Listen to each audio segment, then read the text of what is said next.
You are listening to We Saw the Devil, an investigative and conversational true crime podcast that deep dives into fascinating criminal cases that are solved, unsolved, or ongoing. From America's Lori Vallow to Germany's Armin Meiwes, we examine and discuss the world's most shocking cases.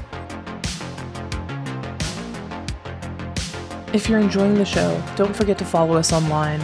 Check us out at WeSawTheDevil.com and We Saw the Devil on Facebook, Twitter, and Instagram. And don't forget, you can become part of the show by backing us on Patreon.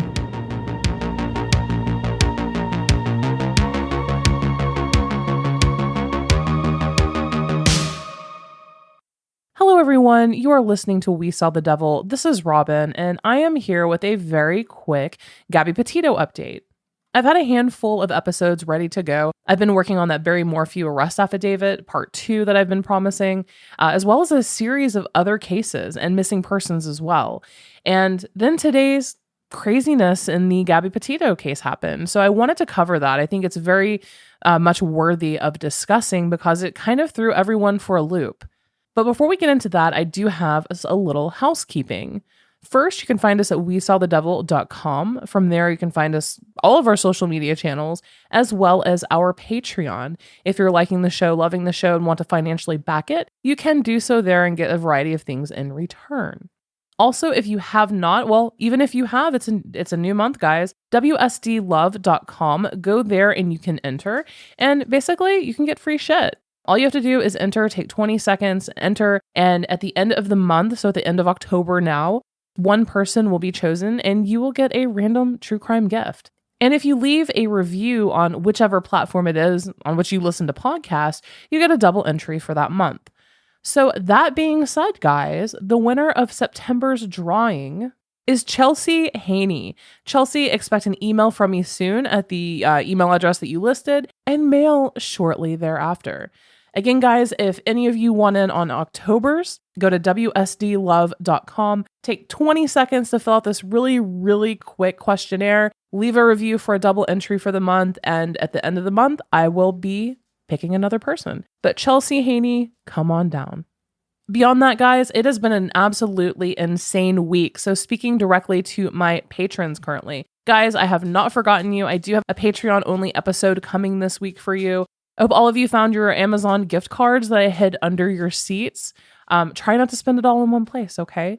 But I just wanted to let you know that I love you. You are appreciated. Apologies that things have been so insane this week. Yes, you do have an episode coming soon. And then finally, another live. And furthermore, I've been having a blast with all of just people who've joined our Discord. Check out in the show notes or also YouTube notes. We do have a Discord listed, and I've had a blast talking with all of you about the Gabby Petito case. I definitely hope to discuss other cases as they kind of come down the pipeline. Several of you have introduced me to cases that I'm not even familiar with. So if you would like to have a cool community where you can discuss cases, especially currently the Gabby Petito case, please check out our Discord at the link below. All right, guys, so let's get into the Gabby Petito news today. This isn't new news, but it's new since the last time I did a Gabby Petito update. And that is that Dog the Bounty Hunter is on the case. And I think I was watching the live stream and everyone was like in shock and awe when you see that bright yellow mullet walk up the driveway and knock on the door. Dog the Bounty Hunter is now officially on the case. The search seems to have tapered off from the Carlton Reserve and is now recently been focused on Fort DeSoto Park in St. Pinellas County. Recently, there have also been a handful of supposed sightings in Tennessee, Virginia, and North Carolina. Most of them, if you read the articles and the news, like your bullshitometer just kind of goes haywire, right? Well, over the weekend, there is one particular sighting that the media has taken particular interest in. And that is a sighting by 53-year-old Dennis Davis, an engineer from Florida who has been hiking the Appalachian Trail. And he claimed that he spoke with Brian Laundrie on Saturday. He said, quote, "There is no doubt in my mind I spoke to Brian Laundrie, none whatsoever." This past Saturday evening, Davis said that an obviously lost and confused man waved him down on Waterville Road, which is near the Appalachian Trail's border of North Carolina and Tennessee. The man asked for directions to California using only back roads and refused Davis's suggestion to take I-40. For those of you who are not familiar, I-40 is the highway, like interstate system. I'm in Tennessee, that literally goes from west to east, east to west, but it goes directly through it, also through like North Carolina. Davis said that the man acted really nervous and talked about being in a fight with his girlfriend. He said, "Man, I'm lost." I said, "What are you trying to find?" And he said, "Me and my girlfriend got in a fight, but she called me, told me she loves me, and I have to get to California to see her." Davis did reach out to Dog the Bounty Hunter, who in turn sent him an audio file of Brian Laundrie's voice. And Davis said 100% that confirmed that the man he spoke to was Brian Laundrie. He said the man drove a white or light-colored pickup truck that looked like a Ford F-150 and wore a dark bandana on his head. Now, Brian can very much make it to California this way and avoid all major highways. It would take him across Tennessee, Kentucky, Missouri, Nebraska, Colorado, Utah, Nevada, and then into California. Other people I've seen on Twitter have brought up the fact that there's also a California, North Carolina. There's a city called California, although I highly, highly, highly doubt that that's what he was referring to.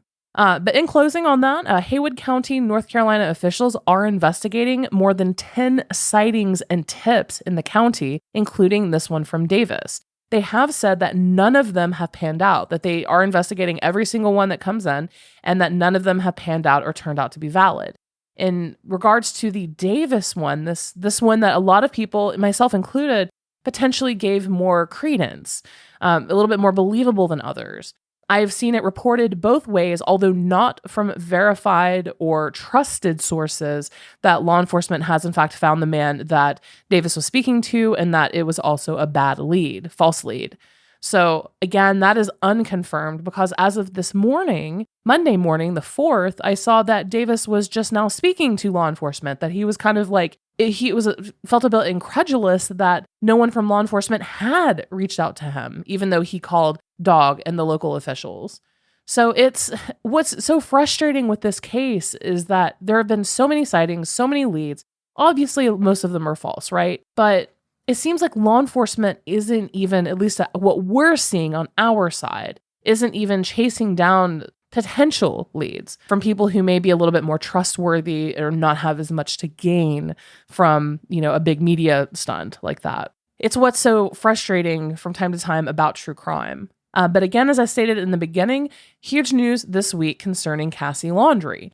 I think a lot of us have just, especially this week after the news a couple days ago that she was in fact at that campground came out, she's kind of been painted as a villain and lumped in with her family. Because at first we thought, she was proven to be a big liar, but then the unexpected happened today.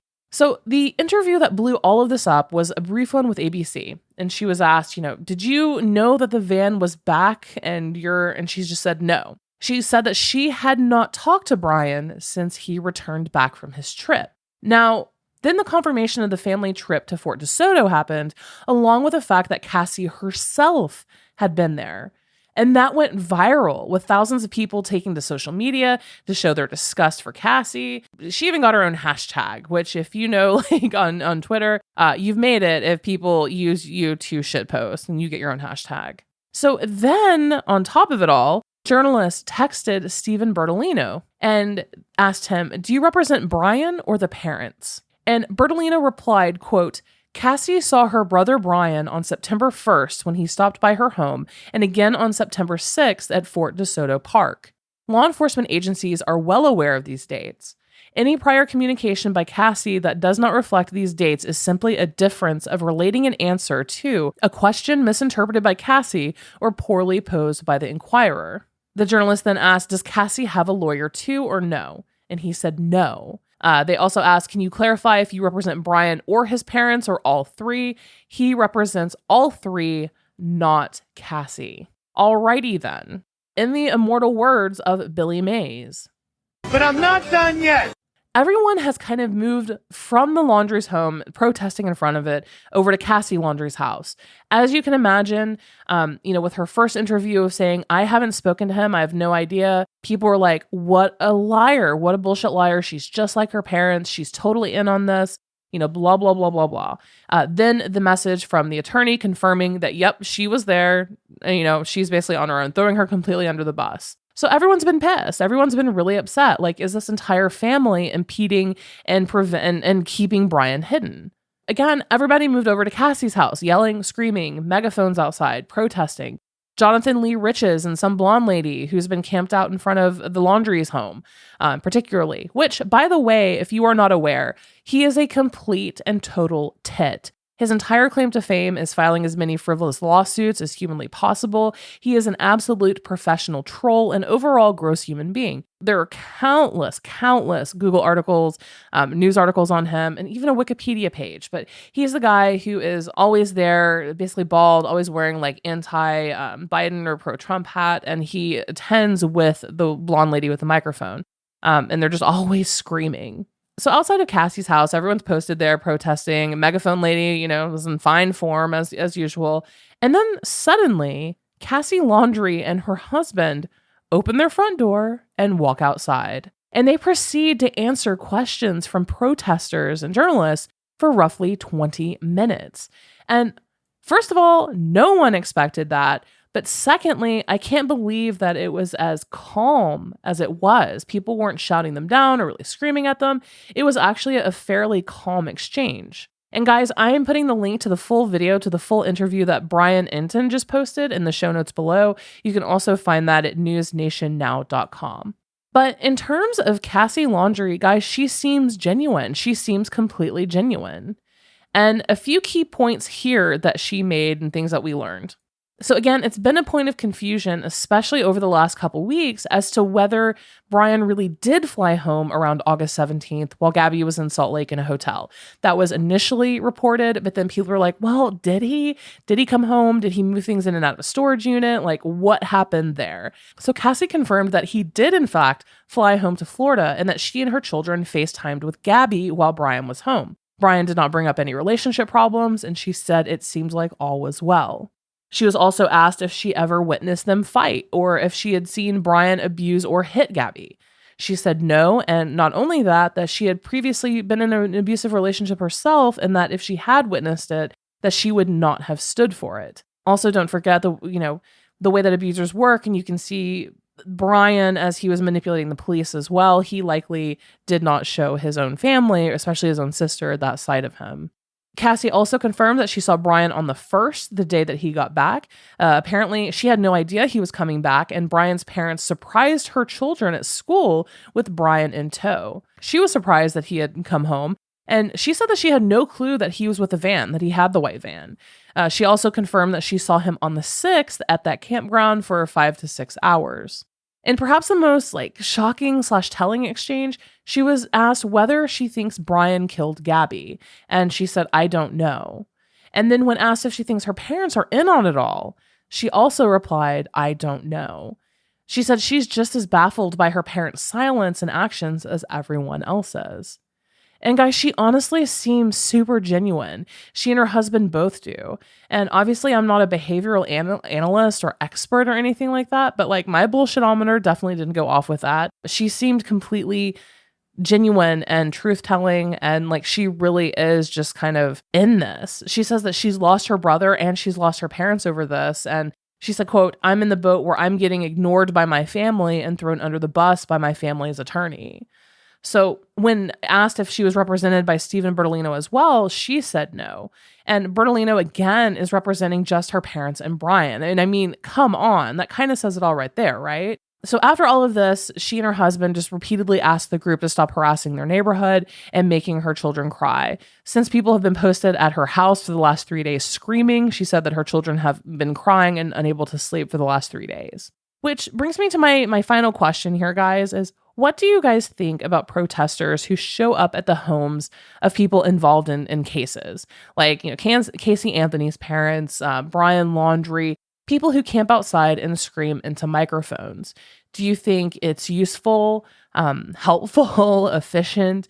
Do you think it's pointless and disruptive and unfair to innocent neighbors and law enforcement? Because it does take resources.